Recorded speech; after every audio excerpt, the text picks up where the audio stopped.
There was a time when TV was something we all shared, before streaming, before hundreds of digital channels, and long before everyone sat down in different rooms staring at their own screens. Back then, millions of us would sit down at the exact same time to watch the exact programmes, and sometimes these shows gave us something that lasted much longer than a single episode. A few simple words, a phrase, a line that somehow escaped the TV screen and become part of everyday British life. You'd hear them in a school playground on a Monday morning. You'd hear them shouted across the factory floor. And you'd hear them being repeated years, sometimes decades, after the show had faded away. The strange thing about a great catchphrase is that nobody knows when it's going to strike. A writer pens it and an actor delivers it, and then somehow the entire country starts saying it.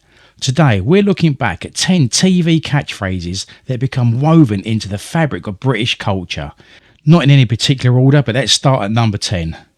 Number 10, The Dick Emery Show. Before sitcoms completely dominated British comedy, Saturday nights belonged to the titans of variety. And in the 1970s, one of the biggest stars scheduled was Dick Emery. The brilliant thing about Dick Emery was his sheer versatility.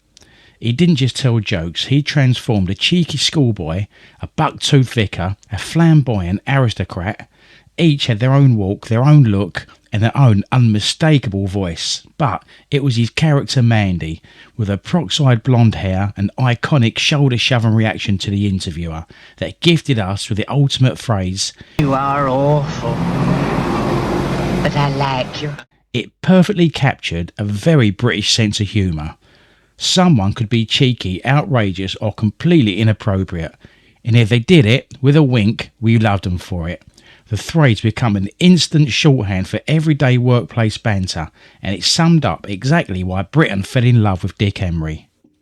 At number 9, we've got Steptoe and Son. Long before the modern sitcom formula was perfected, there was Steptoe and Son, a masterpiece in comedy tension. It gave us a father and son trapped in the world of a junkyard. Harold Steptoe was an inspired dreamer, desperately wanting to escape the family business, read classic literature and better himself, but his father Albert was the ultimate anchor, always finding a way to drag Harold back into the grime of the old drum lane. Their spectacular rows created one of the most hilarious moments in TV history, and whenever Harold was pushed back to the point of endurance by Albert's table manners or scheming behaviour, it came out. Dirty old man! Oh, you dirty old man! Dirty old man! You dirty old man! Dirty old man! It wasn't just an insult, it was the ultimate release valve for Harold's frustration. It worked because beneath the comedy was a recognisable family dynamic. We all have that one relative who embarrasses us to tears. Albert Steptoe just took it to an art form. Number 8, Only Fools and Horses. When people think of Only Fools and Horses, the phrase that usually jumps to mind is Lovely jubbly. but we're saving that one for later because Derek Trotter had another weapon in his verbal arsenal that changed the way British people insulted each other forever. 100% 24-carat plonker he really is.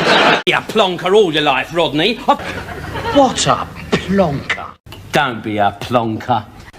Und plonker, yeah? What a plonker. It perfectly defined the dynamic between the two brothers. It was a put down, certainly, but it was never nasty. It was wrapped in a genuine brotherly affection. Del could call Rodney a plonker one minute and defend him to death the next. John Sutherland's genius was taking an obscure bit of slang and making it standard English. Because let's face it, everyone knows a plonker. That mate who misses the obvious, or the colleague who always gets the coffee order wrong. And speaking of language barriers, Potage bonfait. our next entry took a terrible British accent and turned it into prime-time gold. Number 7, Allo, Allo. Some catchphrases rely on brilliant wit. David Croft and Jeremy Lloyd created a brilliant parody of wartime resistance dramas, centering on René Artois, a cafe owner trying to survive the German occupation, the French resistance and his own terrifying wife. The show was packed with running gags, but nothing got a bigger cheer from the studio audience than the arrival of Officer Crabtree, played brilliantly by Arthur Bostrom. He was a British spy disguised as a French gendarme. Under the tragic illusion his French accent was flawless. His signature greeting was "Good morning." Was incredibly simple, but the comic timing was flawless. Within weeks of his first appearance, people across the country were greeting their postmen and the shopkeepers with it.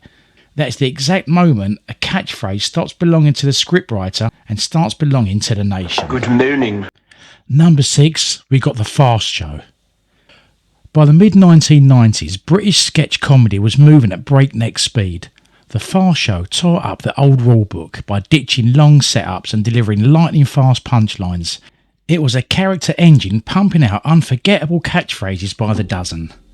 But out of all of them, the one that truly escaped into the wild was the catchphrase of the two unnamed, incredibly intense tailors, played by Paul Whitehouse and Mark Williams. They would badger their unfortunate customers with increasingly personal, suggestive questions, punctuated by that rhythmic, hypnotic Suit you, sir. The genius was the predictability. You knew exactly what was coming, but the performances made it funny every single time. The Fast Show understood that repetition wasn't lazy if done right. It was comedy gold. For years afterwards, you couldn't walk into a high street clothing shop without thinking of those two characters. Suit you, sir. Suit you, sir. Oh, suit you, sir. Suit you, sir. Suit you, sir. Oh. At number 5, we've got Some Mothers Do Ave Em. Long before modern TV turned awkwardness into a genre, there was Frank Spencer, a man who could turn the simplest everyday task into chaos. Played by Michael Crawford, Frank was an accident-prone, incredibly nervous and completely impossible to dislike, whether he was attempting basic DIY, taking a driving lesson, or just trying to cross the road. Spectacular disaster always seemed to follow him around, and whenever the world became too much to handle, there was one person he called out for: Betty. Now here's a bit of classic TV mystery. Millions of us remember his definitive catchphrase as "Ooh Betty." But if you go back and watch the original episodes, Michael Crawford never actually said it. Whenever things went wrong, he just yelled a panicked, high-pitched Betty. It was actually prime-time impressionists like Mike Yarwood who invented the "ooh" part, but it was so iconic the entire nation completely misremembered it. The brilliance wasn't just the words, it was Crawford's extraordinary physical comedy and delivery. The sheer panic, the helplessness, and the way Frank could make a massive catastrophe feel completely innocent. He became one of Britain's most cherished comedy creations, and those two simple words become an instant nationwide impression. Number 4, Dad's Army. In Dad's Army, Captain Mannering liked to believe he was a natural leader of men, calm, professional, and always in complete control of the Warmington-on-Sea Home Guard. In reality, of course, was very, very different.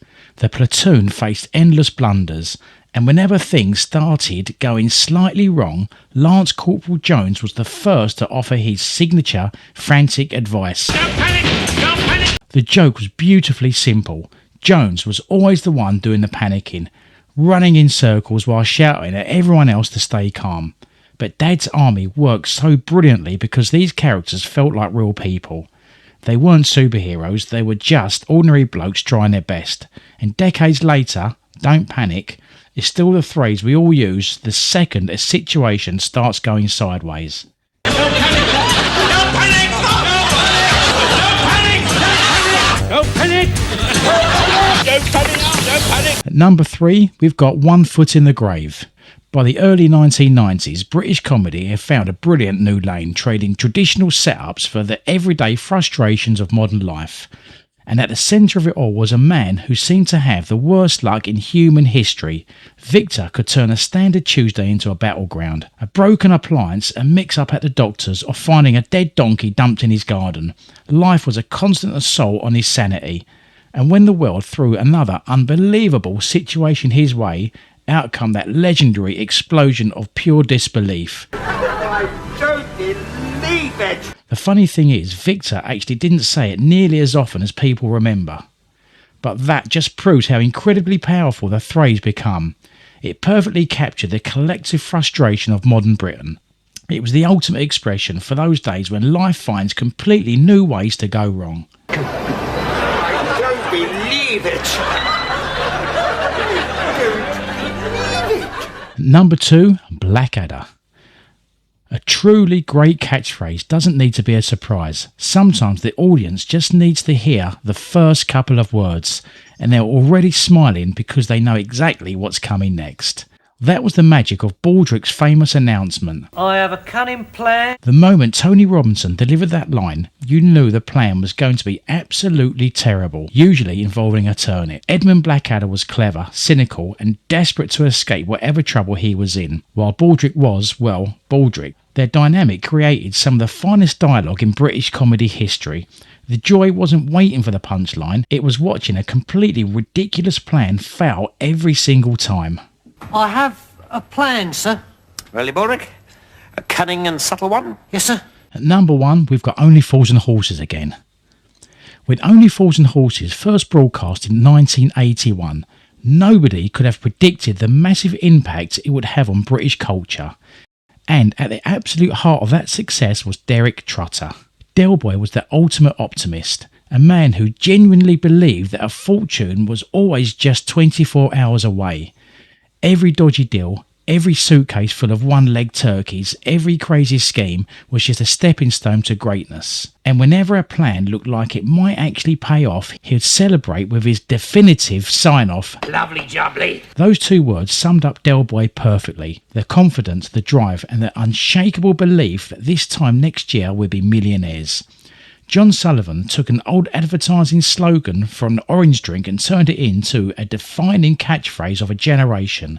It lasted because we didn't just love the words, we loved the bloke saying them. Hey, lovely jubbly. The best TV doesn't just give us great programmes to watch on a rainy evening. It gives us shared memories and characters who feel like old friends. And when a catchphrase escapes the screen and becomes part of how we speak to each other, it becomes something much bigger than just entertainment. It becomes part of who we are.